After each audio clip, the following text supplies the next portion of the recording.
Good evening, everybody. Welcome to episode 142 of So What's Been Happening. It is a Wednesday night, the 12th of June, 2024, just to put this one in the vault. Look forward to this chat with Jimi Beavis from The Wicked Messenger. Interesting title for a band name. Look forward to having a chat about that. We're heading all the way to Brisbane area tonight, which is really exciting. So thanks for joining me in the last few shows we've had. We've backed up 3 shows in a row in the last 3 days, which is quite nice. And a big shout out to Big League, who have got this this new crew neck jumper to keep me warm.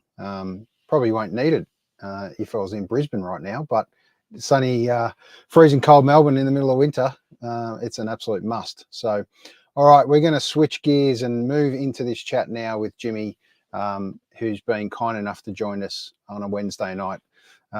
Put it this way, where else would you be on a Wednesday night? Let's ask him. G'day, Jimi. Welcome to episode 142, mate. Yeah, thank you very much. Thanks for having me on. It's actually 17 degrees in Brisbane at the moment. That sounds like the perfect weather to me right now. And we think it's cold, so... Yeah, I bet you do. Hence the jumper or the nice cardi that you got on there. So, mate, thanks firstly for joining me on episode 142. A quick shout out to Chris Familton for connecting the dots here and putting us together, which is fantastic. He's an incredible human being, Chris Familton, doing some awesome things in music.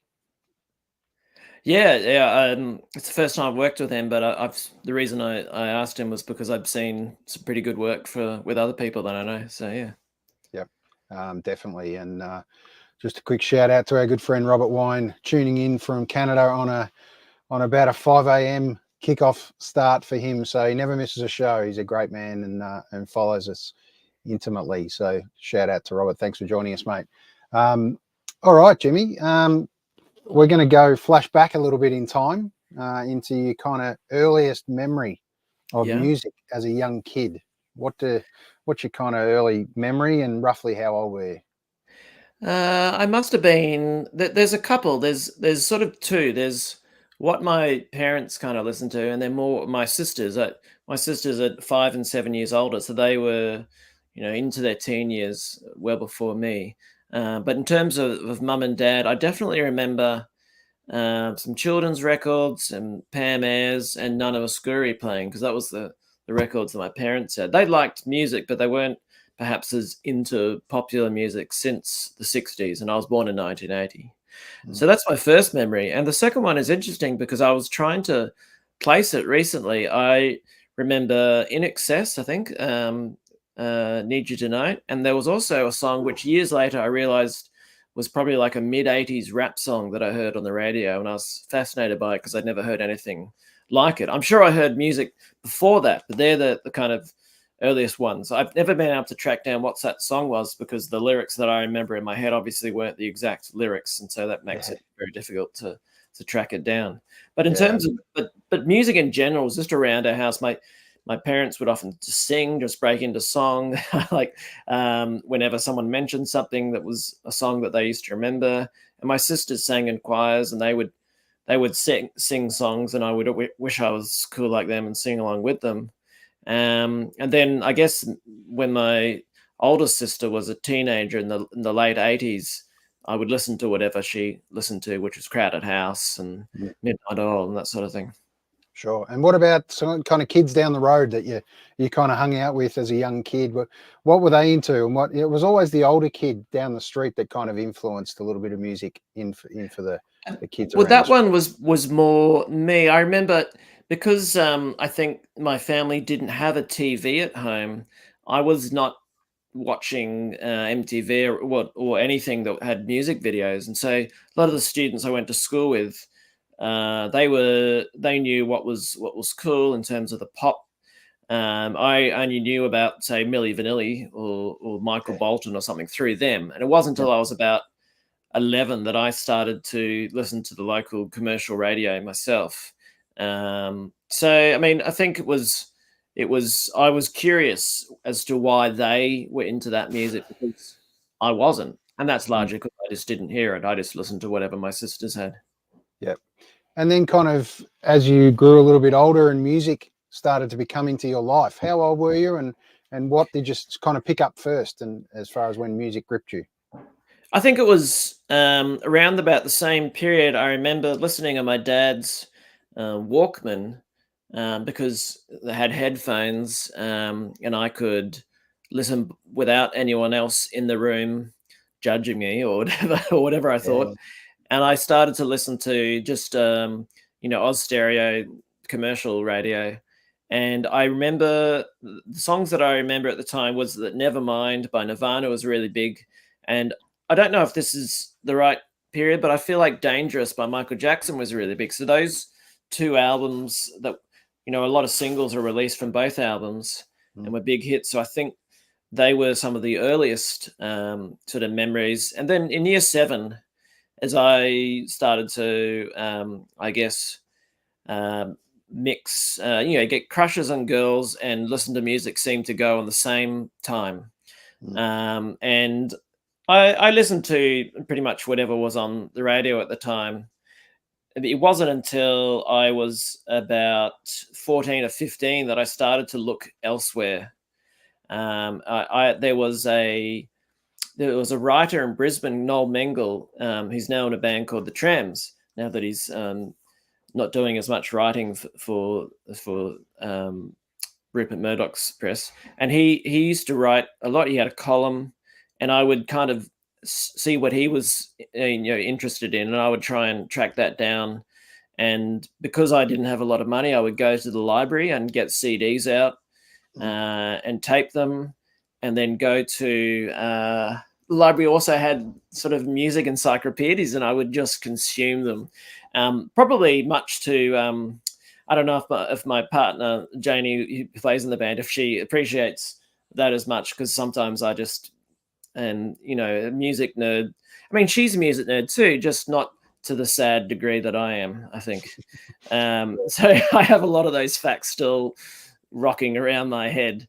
So Great. yeah, I think Bob Great to Dylan have. opened a door to all kinds of things after that.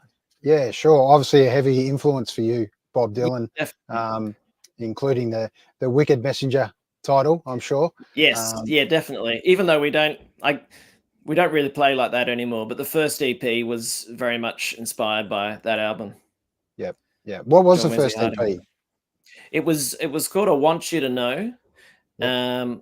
and it had about 5 or 6 songs on it that were released on tape.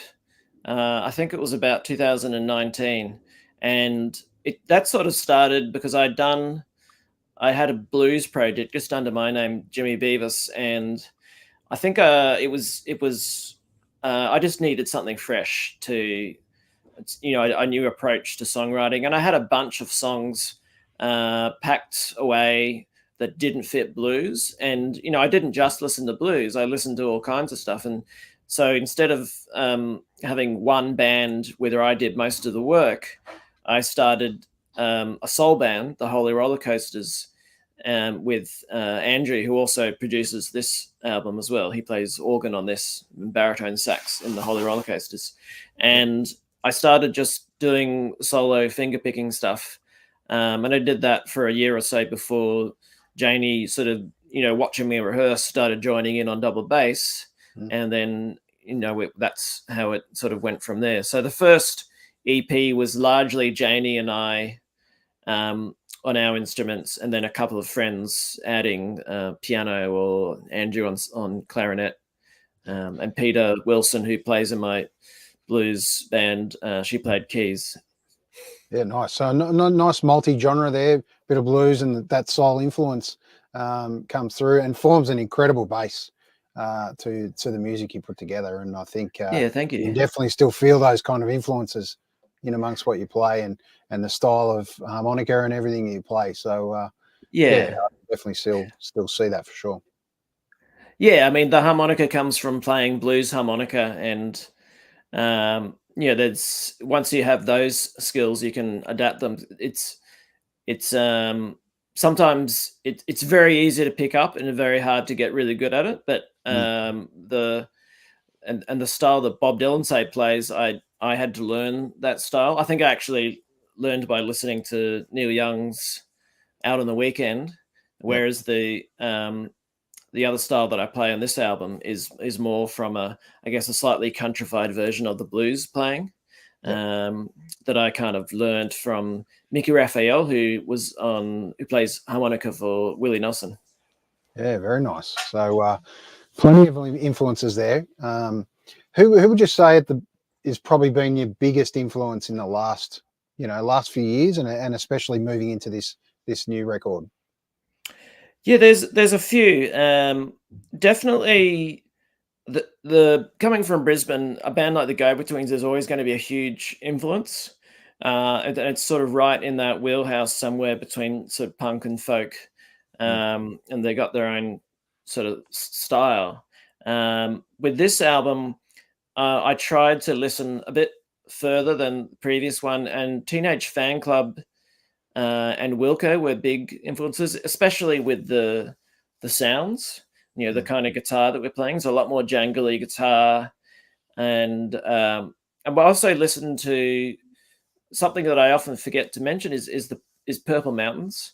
So that's David Berman from Silver Jews, the album that he made just before he died, and I think the sound in general from that, and many of his lyrics are big inspirations on the album that we just made.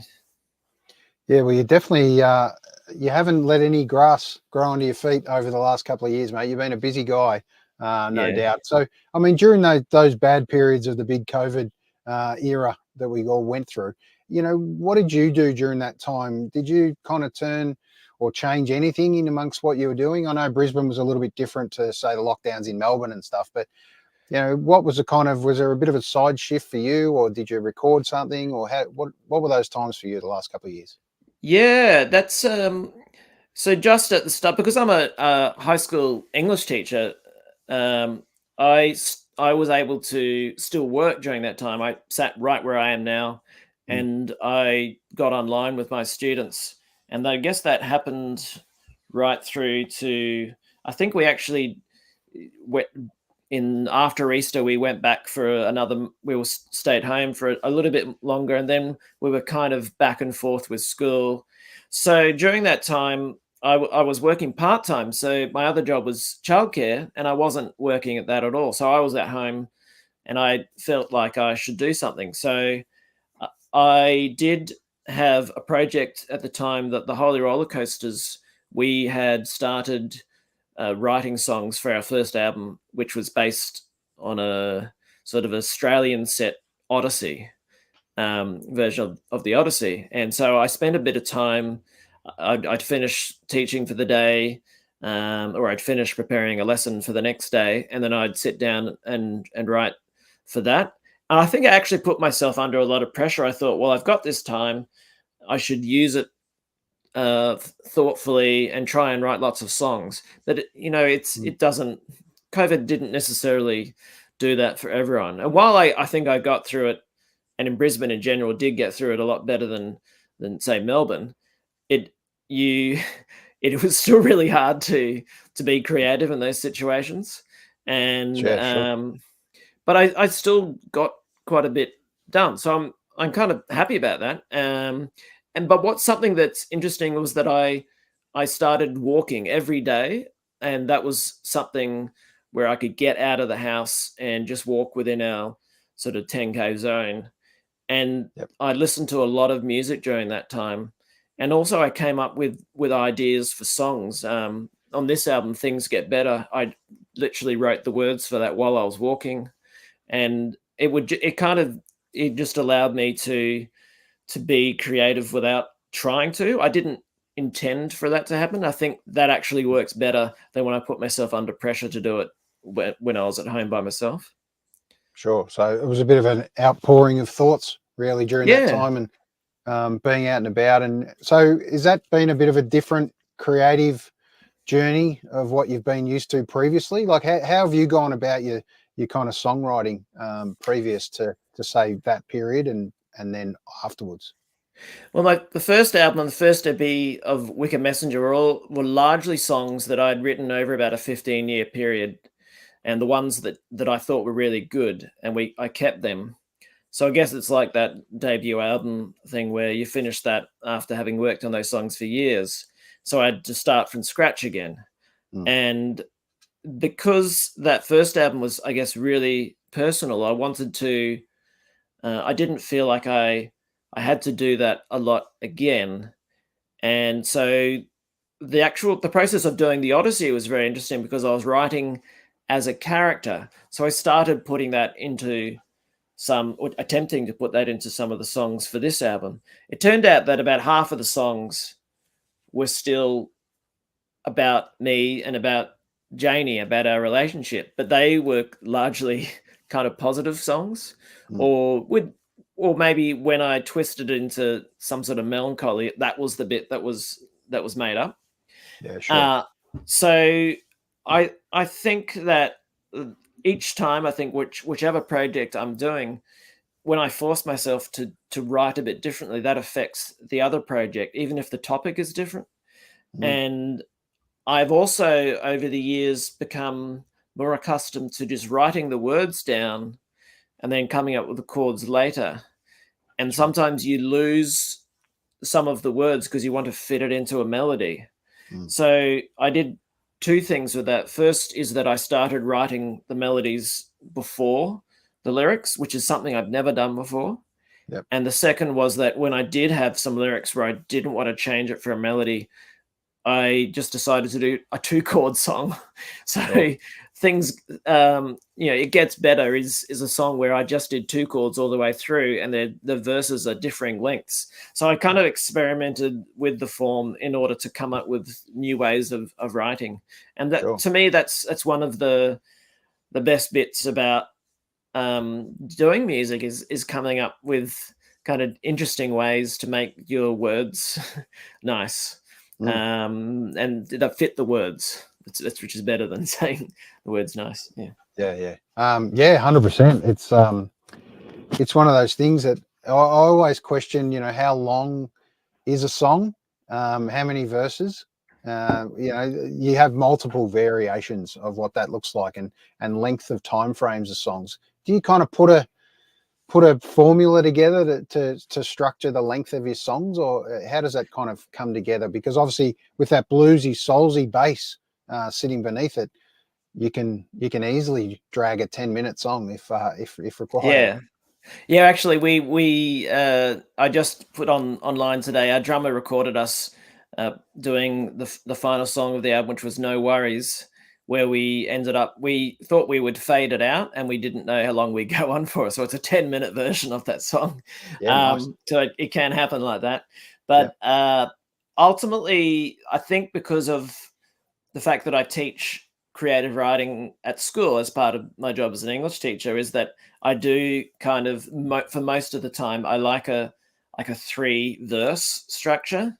So you have an orientation, and you have a kind of a complication where you develop the story more, and you have that final bit where, although in songs you don't always have to have a resolution. And so I often do stick to a 3-verse structure, unless the people that I work with, who, while I write the words, they're generally much better musicians than I am, which I think helps, because they are able to say, look, the song's actually better if you cut that verse. So sometimes it ends up being shorter than I originally intended, or slightly different structure based on their feedback. It's great. It's great to have an entire band's feedback and all feeling part of it. It's kind of and it's great that you're open to that as a lead guy as well. So that's the most important part, isn't it? And the recording process is, how did you guys go about that, and where was this particular new album recorded? And was that any different to the way you've done it before? Yeah, the first EP and the first album we recorded with a friend of ours up at Mount Nebo, just north of Brisbane. And he was a great producer, Jamie Chavaskis. But we just thought we'd try it with Andrew. So Andrew plays organ, but he produced the Holy Rollercoasters stuff, and we thought we'd try it with him in the same place we do the Holy Rollercoasters, which is at the school that I teach at. It has a really good professional studio, and because it is a music-based school, and there's a large live room, so we could fit the whole band in there, which we do for rehearsals, and sometimes, especially the violin, if we're recording that live, because it's an acoustic instrument, we have Kathy sitting in the control booth, and just to have some separation. But we do like to record most of it live, and we're all looking at each other. I think it's a nicer experience. You're doing it as a gang, as a team, and you're all looking at each other, and you can give kind of feedback with a nod and a smile. And then I do usually overdub my vocals, and Janey overdubs her vocals too later on. And I did that for the harmonica as well. Cool. And that music feel, being able to record that magic live in a room versus, track by or line by line effectively, or track by track.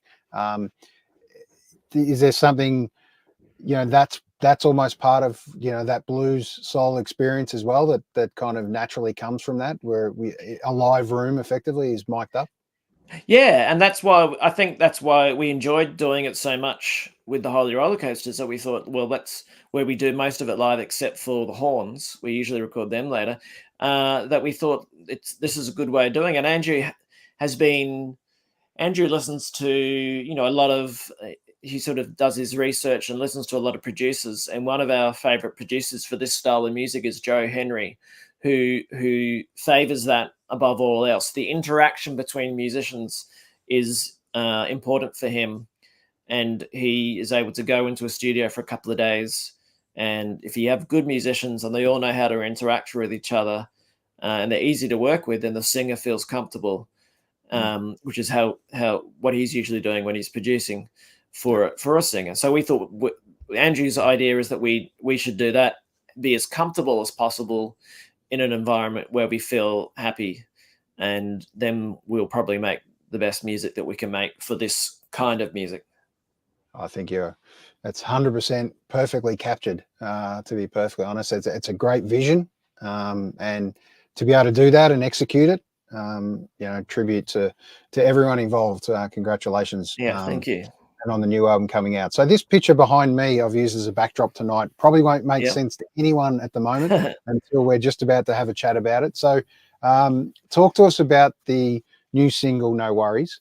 And the clip that we're going to play a little bit of shortly, because I know when you look at it, it's not you don't sit and wait for the big visual and the band to come in. It's not going to happen. I'll break it to you out there in the big world. But just tell us a little bit about this clip and what you can expect, and the feel of the song. What's more importantly. Yeah, this is one that it took me a few years to actually get right after I wrote the words. This one's one of the more personal ones, where partway through I actually take a sidestep away from what I was sort of talking about, which was, I guess it's just finding kind of grace to accept some of the things in your life, that's the way they're going to be. And eventually I felt that we had a few more upbeat songs than I had on the previous album. So it was time to pull it back a little. And I was fiddling with the tremolo and turned it right up. And I thought that's the sound we want for this. And then one of the things I really like about is the drums. We got Sam's drums. We sort of, we put towels and, a wallet, those sort of tricks to kind of deaden it. And Chris on guitar does some really good Robbie Robertson kind of licks for it. So that's in terms of music and lyrics. But I think the other thing about the song is that it's, I guess it's bridging the gap between what has happened before and the more comfortable position I'm in now. And often with the video clips lately, I've discovered that it's less stressful if we actually do a really simple video clip. And part of that is because I think YouTube video clips are not as viewed as much as they were 10 years ago. So you could spend thousands of dollars and make a really, really good clip, but you might end up being just as good to do something with a really simple idea that connects somehow thematically with the song. And I was inspired a bit by we've gone to art galleries and we've seen video art, and they're often about a concept and a really simple idea that just looks really beautiful as well. And that's kind of where I was going with this. I don't know if it fits it thematically, but the mood of what you can see out the window. So it's in a hotel in Osaka, when we were on holiday there in Easter, and I just kept looking out the window and looking at people going about their business, and you got cars going, and it's actually going, I think, one between your ears. It looks like on the shot. There's a raised motorway there, and past your shoulder there's a street, there's a bulldozer behind your other shoulder. There's all this action, people going about their lives, and it's from up top, it looks kind of dreamy, and especially when the opening lines are that I phoned my mum while I was driving. I was in traffic, I was crying in a traffic jam. I thought we put all those together and I do one shot, and it's a very easy video clip, but I think it also fits the mood of the song. Yeah, absolutely. So we're going to play a little bit of that now, but there's some real magic to this clip, and every time I've watched it so far, I've picked up different little pieces. Yeah, and I think that's very much my kind of takeaway, was actually sit back and maybe look at different things around the world, and not just be so tunnel visioned a lot of the time. So I think there's quite a few messages to take out of this one, but in a classic Aussie slang term, this song called No Worries.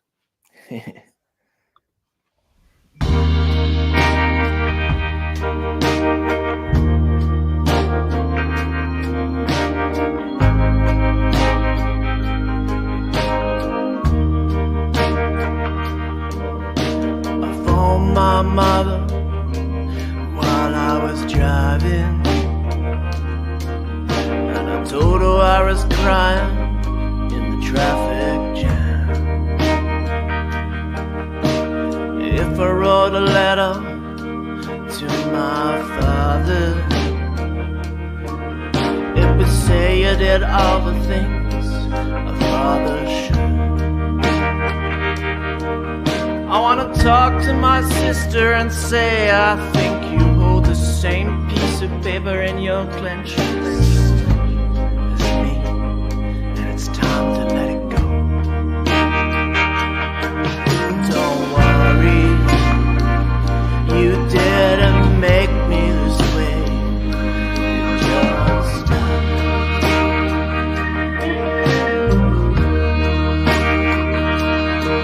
I want your eyes and say the things that I want to say.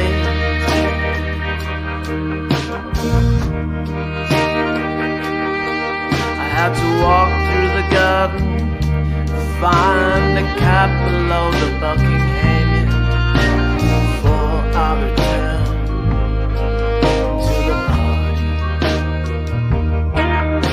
The cat rubs around my legs, hurt his eye, tickled him between the ears. He got a gecko, laid it at my feet, played with it till it stopped moving, and I took no measure what he did, but I knew it was something that I'd always do until he could no longer.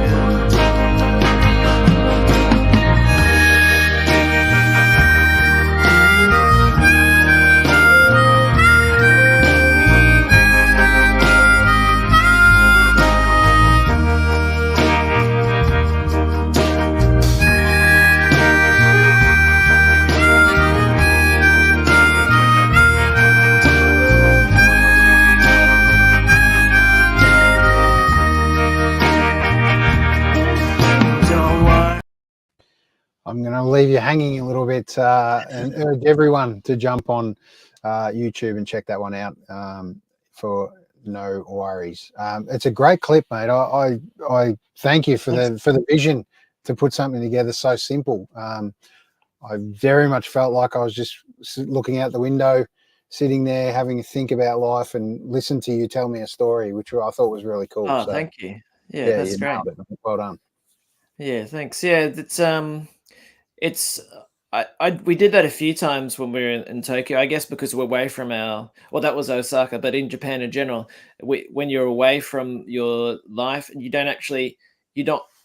haven't got a watch to sell you that you have to go and do something else. You can just go at your own pace, and you do forget this does happen in your hometown every day. But it's a good time to think about it.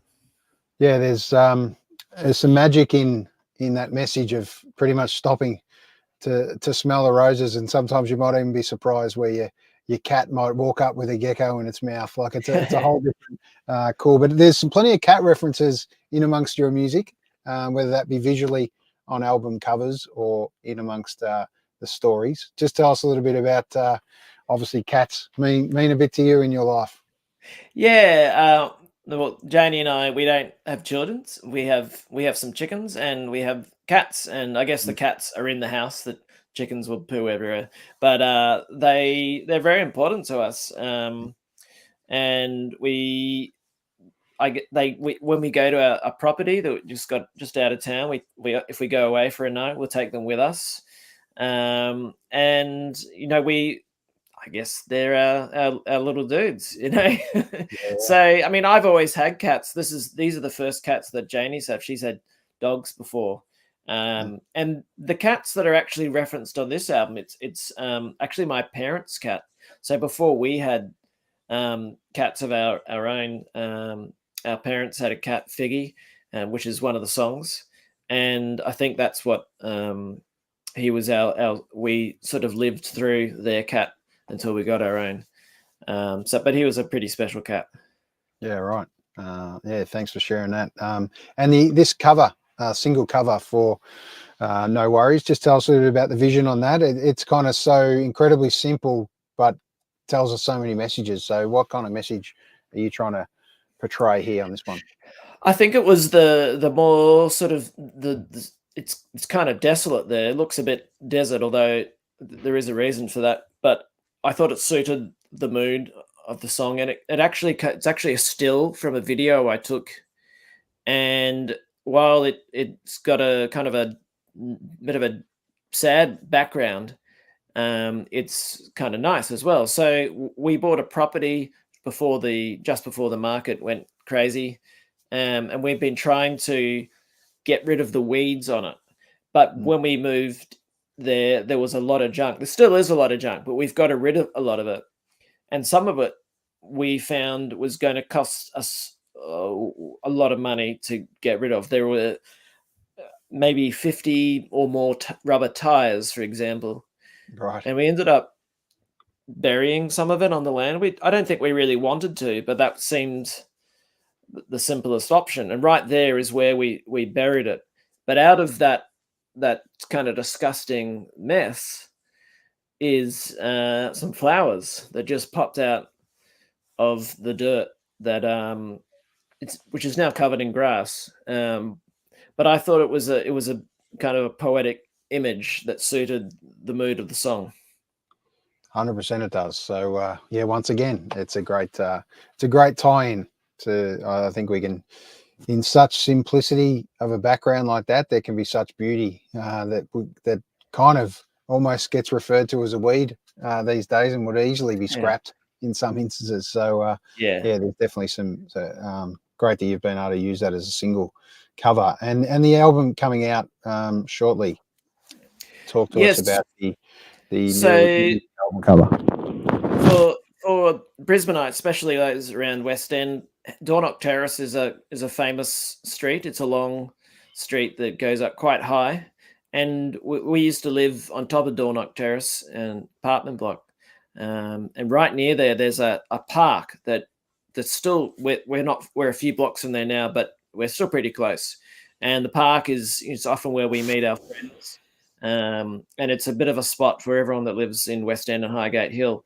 And I actually, it comes from one of the songs, Beginners, that one day I saw something that caused me to write a song while I was standing on the corner of Hampstead and Dornoch. And because we had named the first album Bellbird Grove, which is a picnic area not far from where we recorded the album, we thought it'd be good to have another Brisbane place name. And so that photo's taken by my boss, principal of my school. He's a great photographer, Brett Wood. And he stood on the corner and sort of looked around at sunset and tried to find the best shot. And that was it. And I think it was perfect. It's a double exposure shot. Yeah, it's great. It's got such a nice, peaceful feeling about that moment, whether in some instances sunrise, but in this case, I think it's a sunset. It's such a nice moment. You get really good sunsets because you can see for almost probably about 300 degrees from that spot. Yeah, right. Very nice. So the album comes out very shortly. Yeah, June the end of 21, next week, right? June 21. Yep. Must be an exciting moment to put an album out. Is there vinyl as part of this? What's the release look like? There we go. Oh, that's not it. That is actually Asher Jeffries. It was on top. Similarity to that album cover for sure. Yeah. Same feel. Asher is an old student of mine, so I feel like it ties in somehow. No, this is the right one. And so we've got them waiting here. At the moment, you can get pre-orders from Suitcase Records, who manufactured them on their website. But as of next Friday, orders will. I'll put up my Bandcamp and people can order through there. Beautiful. Make sure that absolutely happens. And just while we play the next clip, we might we'll just put that Bandcamp link up as well. But the song you have released as part of this album, Scottish Bands and Holding Hands, interesting title. Tell us a little bit about the title and this little clip as well that we're about to play. Yeah, that's a little homage to I guess we both love quite a few Scottish bands.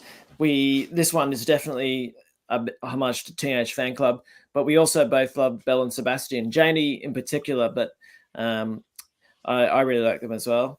And I think I actually wrote a completely different set of lyrics at first, and it just wasn't working for me. I didn't have an emotional connection. So I thought I'd write something about, looking back when you're in a relationship with someone for a while, it changes over time. And maybe at first you might think, oh, what's happened to it? But you realize that's just part of a maturing person and a maturing relationship.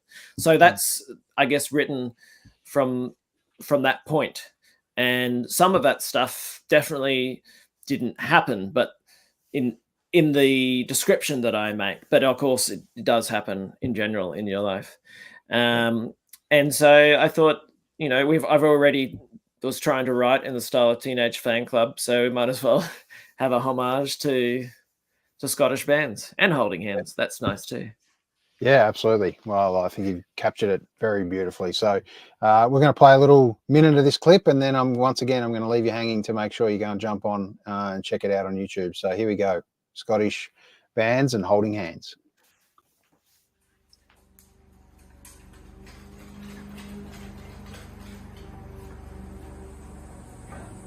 Yeah. I hit as well. That's my acting.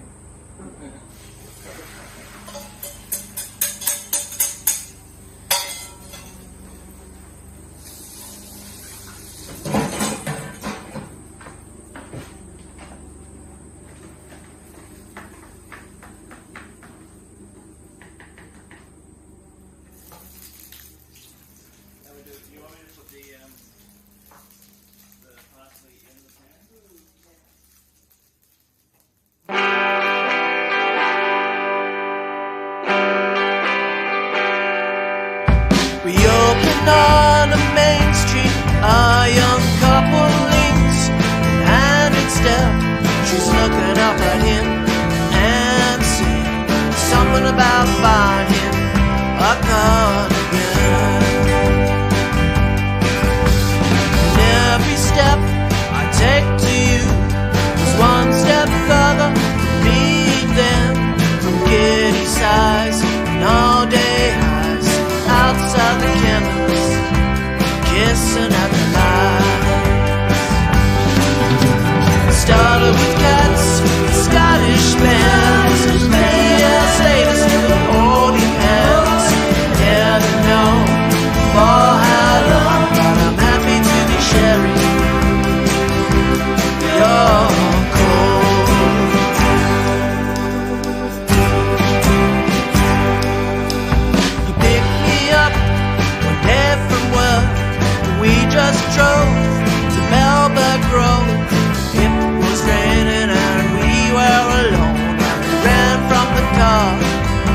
a big, big shelter.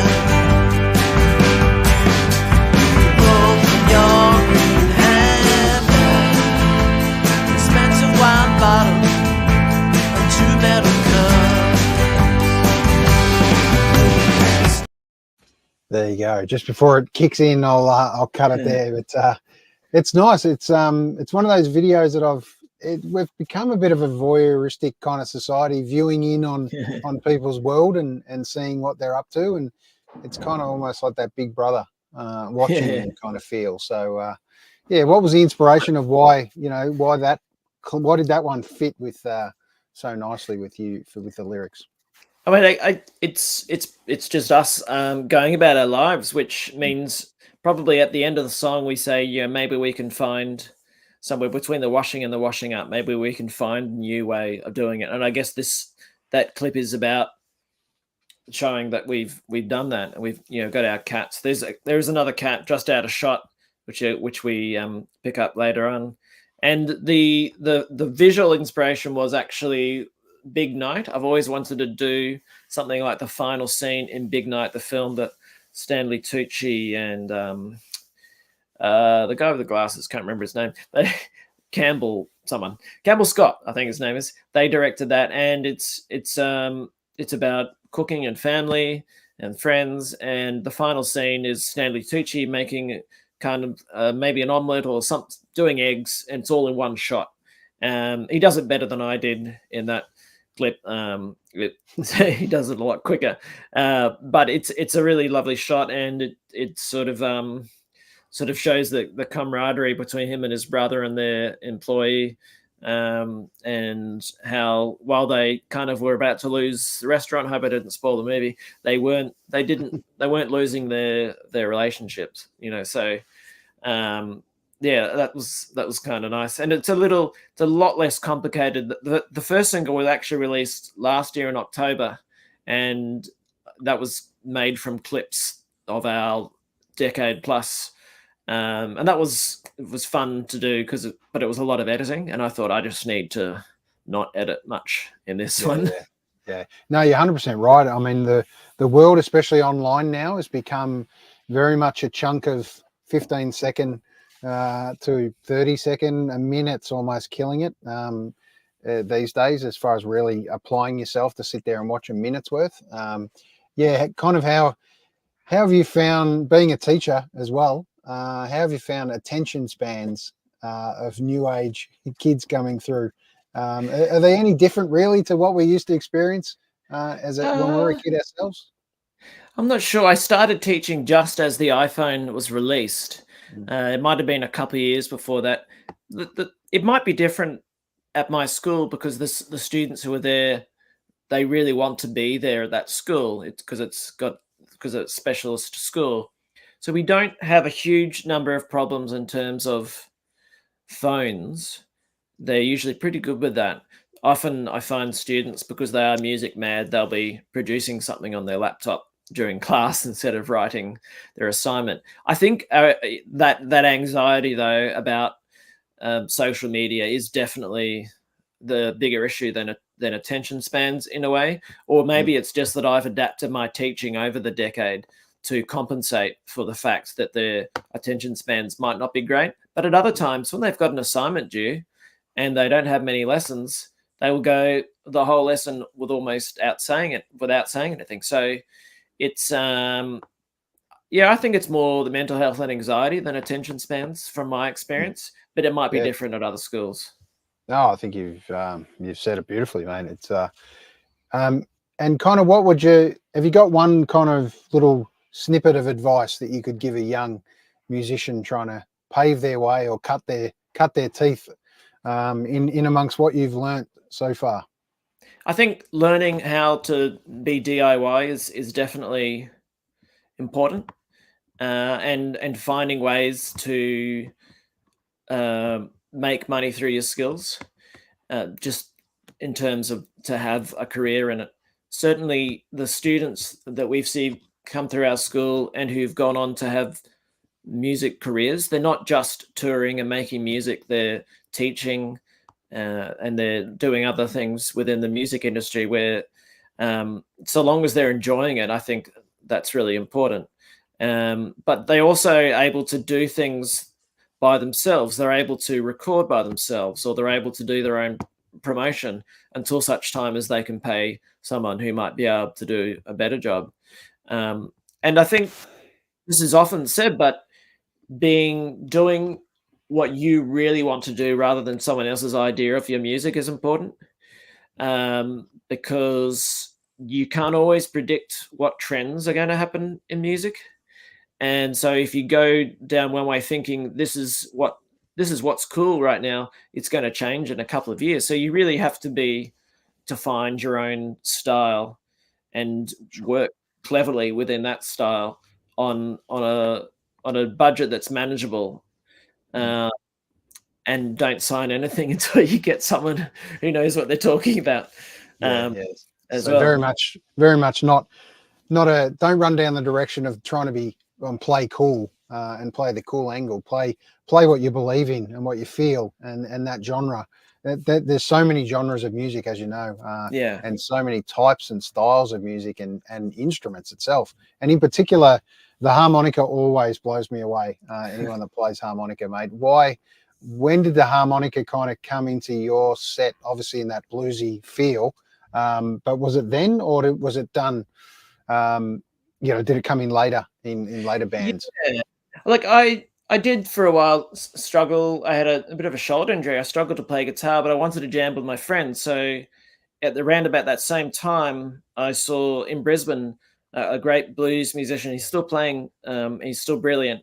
His name's Mojo Webb, and I saw him play. I'd always had a liking for blues, but I hadn't gone out to see much in Brisbane, and I knew there was a good scene. So when I saw him, I straight away bought his CD. That was 2006 or at the end of 2005. And he said that he gave harmonica lessons. And that kind of started a lot. I'd already written songs before, but that got me interested in starting a band. So rather than just jamming, working out songs. And I went from there, basically. I played blues for a good while for about 10 years, I think. But I remember our first proper gig was the night Kevin Rudd got elected. And then I guess the last gig in that, once the band had evolved and, I added keys and horns, was about 2016. That's when I sort of took a break and started the Wicked Messenger and the Holy Rollercoasters. And all through that time, I played harmonica, and there were periods where I worked really hard at it and didn't seem to lose what I had. It's possible that if I'd dedicated myself to harmonica, then I'd be a different kind of player now. But I'm pretty happy with how I sounded, and I think it suits what I'm doing. And one thing about the harmonica is that it's very easy to play. It's in terms of just taking it with you, you can take it anywhere. And lots of people, if you are not too bad at it and you have friends who play gigs, they might ask you to come and jump up. And I really enjoy doing that.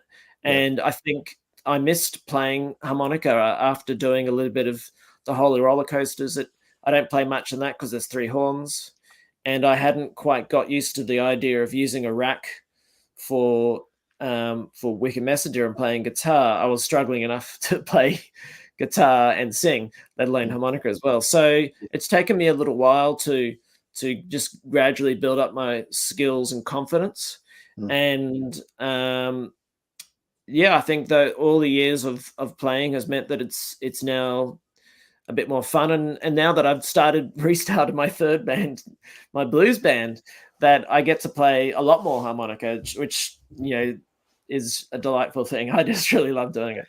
Yeah, well, I think, mate, all those mixes of being able to do that in amongst multiple bands is definitely something that you can feel the confidence now that you've got in that, and I think it reflects beautifully. So congratulations on that, mate. But I wanted to just mention the harmonica for you. Is the harmonica more of a voice for you, or is it more a guitar type solo?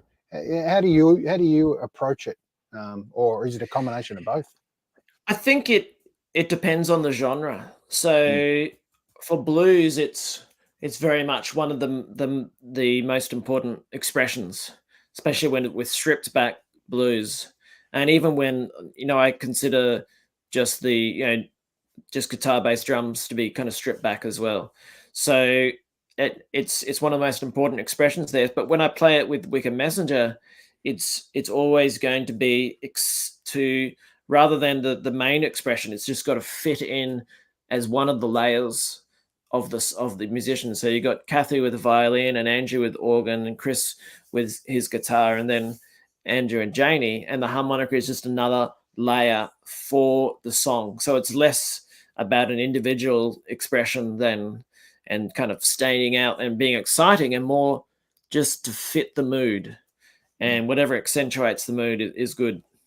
Yeah, sometimes I feel like it almost becomes a bit of a timing hit to some degree. So yeah, it's interesting. I love the little licks and the flavour of a harmonica. I think there's never too much harmonica. Like there's like the saying says, there's never enough cowbell. It's a similar feel for me on harmonica. So I want to touch on the last song in amongst the ones you've released so far in this album. It's called 10 Years Older. We're going to play a bit of the clip first, and then we're going to talk about it. Okay.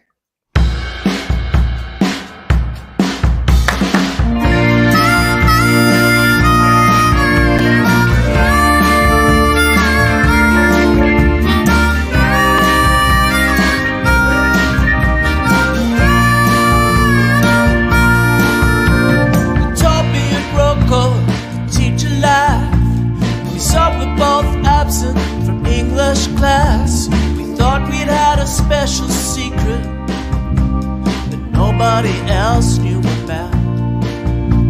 I kissed her for the first time on the beach that day. She stood on a sandcastle to reach my face. I could still feel her lips tingle in place on my cheek when I fell asleep at night.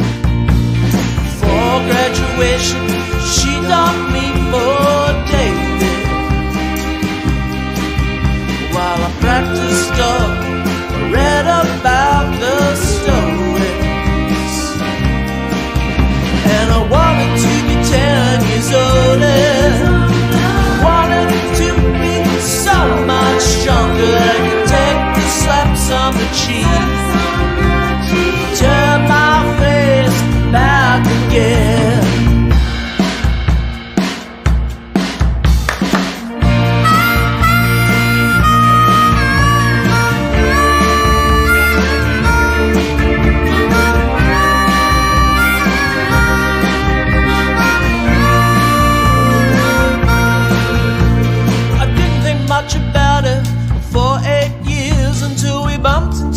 Other at a gabba bar.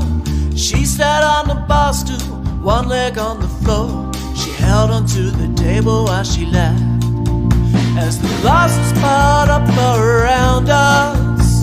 She told me about her ex and lost babies. She told me about her mother's stage 4 and the holiday that had to cancel. And I wanted to take her in my arms, hold her until all those things went away. And I wanted to be 10 years older. I wanted to be so much stronger. I could take the slaps on the cheek, turn my face back again.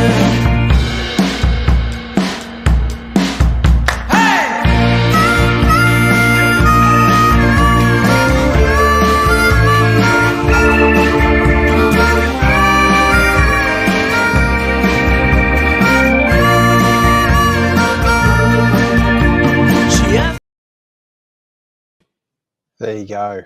10 years. It's an interesting time frame, 10 years. Whether we want to be 10 years younger, 10 years older. And sometimes we only reflect on those milestone moments when they are 10-year brackets. So interesting take on, you want to be 10 years older, or in some instances 10 years younger. What's your for that song? Yeah, this one, I guess it's about well, initially it did. This is not autobiographical, this one. The video clip is, but the song isn't. The opening lines are the only true ones where it was reversed. I was the teacher involved in the opening lines, where I noticed 2 students were missing one day, and we all went, "Oh, we know they're off skipping schools together." But and then it is about someone. I guess it's. I'm saying I guess a lot because I'm trying to think back to when I wrote it, and the character in the song has found himself in circumstances he didn't expect. So he started off with a bit of pain and teenage heartbreak, and then circumstances change, and all of a sudden you find this person that you were saddened by is suddenly bringing you joy, and then the final verse, you've got a kid together, and about how you don't always know what's going to happen in 10 years' time. And we do like to, as you said, that 10's a nice round number. And at the start, he wanted to be older and more mature. And then when this same romantic interest years later, when he realizes that he's got to be nice because she's suffering a lot and he wants to help her, he again wants to be more mature than he is. And then when they're about to have a baby, he wishes he was older so he could deal with the situation. But he's got it. He doesn't need to be 10 years older. He's already done the 10 years older bit, and he's there. Yeah. Oh, I think it's beautifully done, mate. And just tell us a little bit about what's coming up for Wicked Messenger. When are you going to hit the road? Obviously, this album's out in a week's time. What can we expect? We probably won't be hitting the road. It's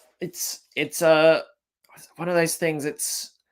We've got, our lives are so busy that I think for now we would love to come to Melbourne. We've done it before where we would play with some friends in Melbourne, but trying to organise our extremely busy lives is really difficult. Janey's a doctor, and then also the various lives of our band members. I think we would love to play out of Brisbane sometime, but at the moment it's we're just really enjoying making the music and playing in Brisbane, and so we'll see. I think watch this space. Yeah, well done, mate. Leave them hanging a little bit, and most importantly at the moment, get out and enjoy this album. This album's out in a week's time. Please jump on the Wicked Messenger. .bandcamp.com is where you're heading, and otherwise just check out the link tree, and there's links to all sorts of things from the Wicked Messenger. And sorry, I should say we are doing a launch in Brisbane on July 14. Sure. It's still a secret. Yeah, perfect. At the moment, that's not a secret anymore. It's out. I look forward to seeing a bit of footage. Sadly, I'm not going to be able to get up to Brisbane in the near future, but I'd love to come and check out the band at some stage. So it's thanks, great, mate, to connect. And once again, thanks to Chris Familton for joining us together. Yeah. And good luck with the project in amongst all the other projects you've got on. You're a busy man in a busy life, but you're doing some great things in music, mate, and keep it up. Thank you very much. No worries. Look forward to chatting again. Anytime you've got something new, please hit us up and we'll jump in for a quick chat. Thanks, Aaron. No worries. All right. Fantastic to have Jimi Beavis join us from the Wicked Messenger. That ends off and rounds off another week for us in So What's Been Happening. Thank you for everyone that's joined us and everyone that's approaching us to jump on and have a chat about all things coming up in their lives. Most importantly, I urge you to get out and see some local music over the weekend if you can. There's plenty of gigs on in any city you're in. Just please get out and pound the pavement and walk into a bar, and you'll be surprised. I guarantee you will enjoy what you hear and you enjoy what you see. And most importantly, connect with some people that you haven't spoken to for a while. That's the most important part. So I urge you once again to pick up the phone and call a couple of friends that you haven't had a chat to in quite some time and just say g'day and see how they're feeling, because everyone's mental health is vulnerable. So you never know when that call might make a difference to someone. So get out and enjoy the weekend. Most importantly, it's only Wednesday, so we're at hump day now. But the most important part is get out and have some fun and enjoy people's company, because you just never know when that weekend might be your last one. So get out and have some fun. See you soon. Thank you.